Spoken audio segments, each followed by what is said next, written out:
Alright, welcome back, guys. I've got a replay for you today in the Kunze Panzer.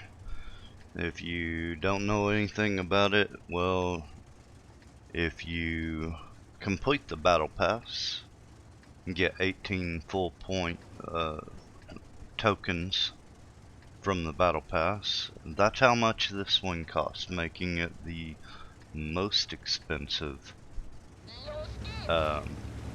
reward tank that you can get from the battle pass.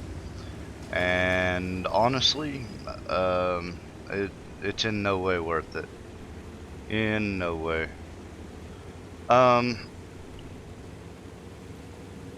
So if I was going to rate the tanks that you can get from the battle pass, first and foremost, the best, the one I think everyone should get first, AE Phase 1. It's the best tank out of the 5 that you can get. Second and third, depending on your playstyle and what you like, would be the 777 and the Char Future, whatever, the Char. And they're both okay. They both have their drawbacks, but interesting playstyle. And then fourth and fifth is the K91 and the Kunze Panzer. And these are the worst tanks out of the battle pass that you can get, but they're also the most expensive. So if you want my advice, I would I would get these two last, and only as a last resort. They're honestly not worth the money. This Kunze Panzer, what's its deal? Well, it's got a pretty decent gun if you're in siege mode. It's got a very accurate gun, but when you enter siege mode, it hurts your mobility and it hurts your DPM.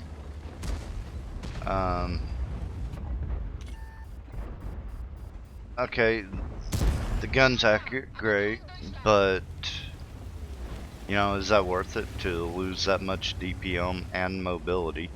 And you know, I'm trying to make this tank work, and this is just not the place to play this tank in this replay. The turret armor is awful.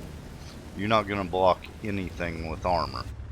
Well, maybe one every now and then by accident somehow, but that's about it. You'll see more the playstyle that this tank is for later on in this game. I'm getting pretty frustrated at this point with this tank. I'm not playing very well. I try to like this tank, I really do, but yeah. There you can see the accuracy. Snap that guy's cupola. I mean, it's okay. It's okay. I don't know that I would say it's good, but it's okay. So, the other thing you get when you enter siege mode is more gun depression, which is, it's fine. You know, it's fine. It kind of gives it a little bit of the STB playstyle without the turret armor, so it doesn't really work. Honestly, this is, if you want a tank like this, if you want a German tier 9 medium tank that's going to be good to play, and you like this kind of sniper playstyle, go buy the Leopard PTA out of the tech tree. It's a lot easier to get, and it's just a better tank overall. So that's my advice. And there you can see I am in the sniper mode, but I have no idea what the hell happened with that shot. The accuracy just wasn't there on that one, I guess. And I picked this replay because, number one, you can see how bad I was struggling at point blank range up there in the corner. It just doesn't work. Like I said, you don't have the armor to do it.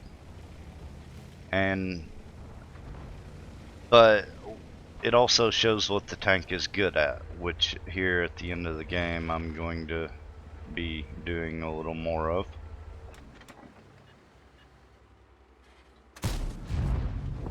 There you go. And I have no idea how these guys managed to let me do this, but they let me stay pretty much at max range the whole rest of the game.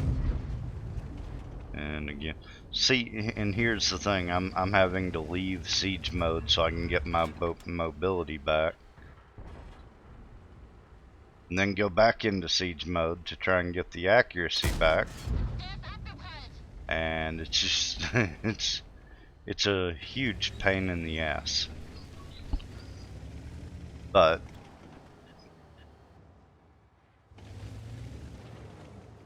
so the worst this game got was we were down 2-8, I believe. And yeah, it's not getting any better anytime soon. But we'll just watch the rest of the replay. It's amazing that I don't die here when I got lit. And I wasn't even in siege mode and that actually hit, so that was interesting.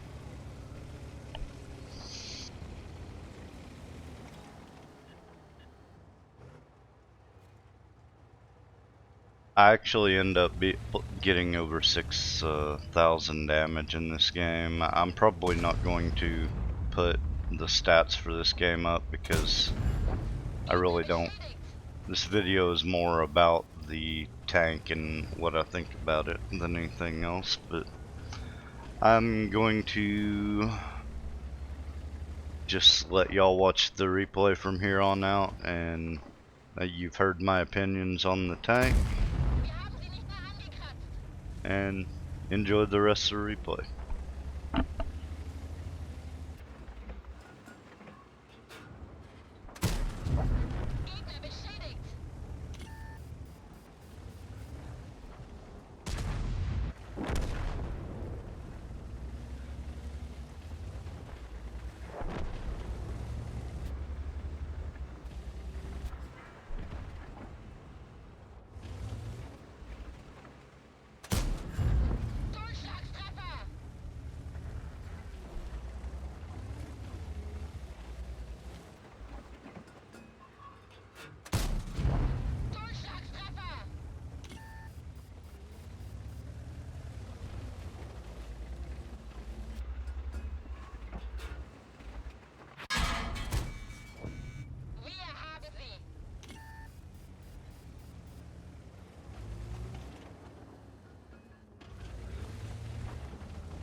Okay, well that's pretty much the end of the replay.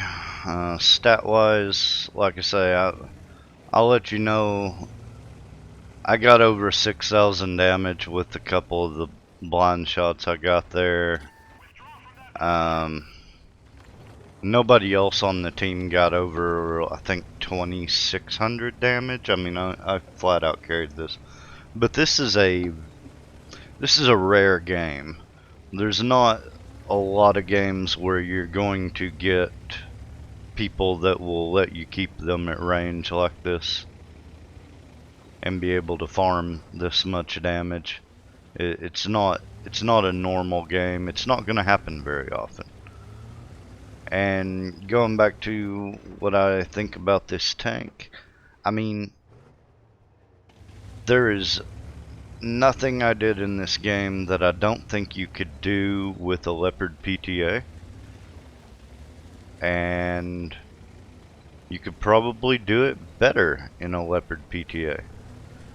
You know, so that's just the way I feel about this tank, though. The siege mechanic is unnecessary, in my opinion. There's nowhere really where you need usually that much the extra gun depression. They could have just averaged out the gun depression and the mobility and the accuracy from between the two modes and had a good tank. But instead they decided to put in this siege mode and make it a complicated pain in the ass to play instead of, yeah, that ain't gonna go. But they didn't do that. Instead we've got this tank that's honestly just a pain to play. So that's just my opinions on it. If you feel free to argue with me in the comments if you want. Throw me a like, subscribe if you enjoyed the video, and I'll see you next time.